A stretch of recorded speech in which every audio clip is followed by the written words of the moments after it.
Well, today we're going to bust a movie medical myth. So, when the protagonist is crawling through the desert heat, they see a beautiful oasis. Well, it may not be just that. We spoke to a doctor to see how heat hallucinations work.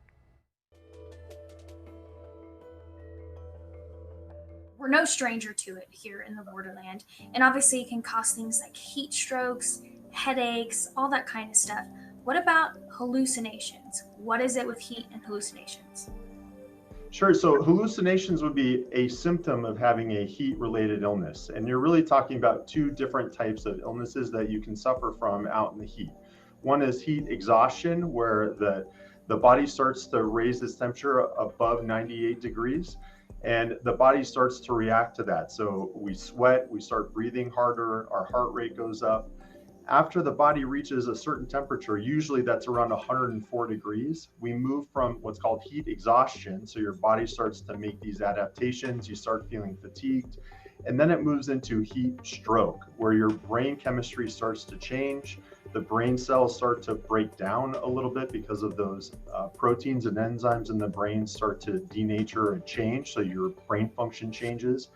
As a result, you can have delusions, you can have hallucinations, change in your mentation, you can be unsteady on your feet. If the brain starts to increase in its temperature, it starts to trigger the hypothalamus, which regulates our brain chemistry and regulates how our body reacts to the heat. So again, we sweat, we breathe faster, we start to get thirsty, we seek shade, all those different adaptations that we have to battle the heat.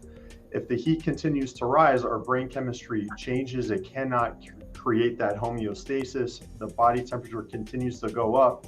And unfortunately, with brain chemistry and the brain cells, once they start to change, they cannot revert back to its normal state and homeostasis. So you can get yourself into trouble quickly, and you cannot revert back to kind of your normal if you stay out in the heat and the brain starts to change and you start experiencing those changes again, like confusion, disorientation, delusions, hallucinations.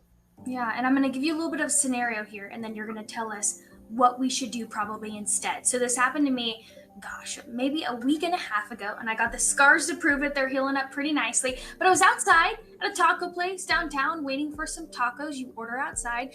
There was my family that came into town. Maybe out there for like 20 to 25 minutes. I'm usually used to the heat. All of a sudden, I felt kind of woozy, a little dizzy, right? And so I decided to go to the car to get into air conditioning to kind of help my body cool down.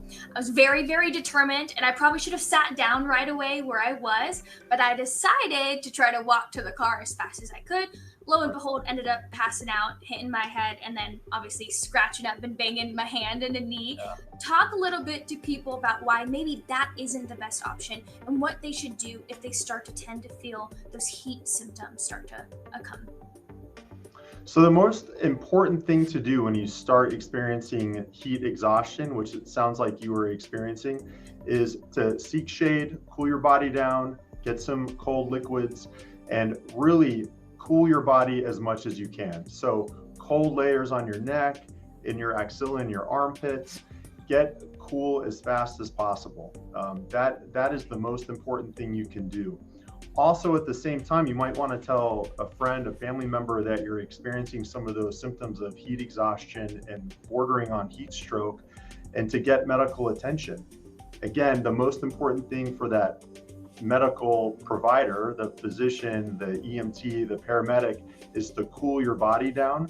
So they might not transport you to the hospital right away. They're going to cool your body down. And some of the best ways to do that is to submerge you in cold waters.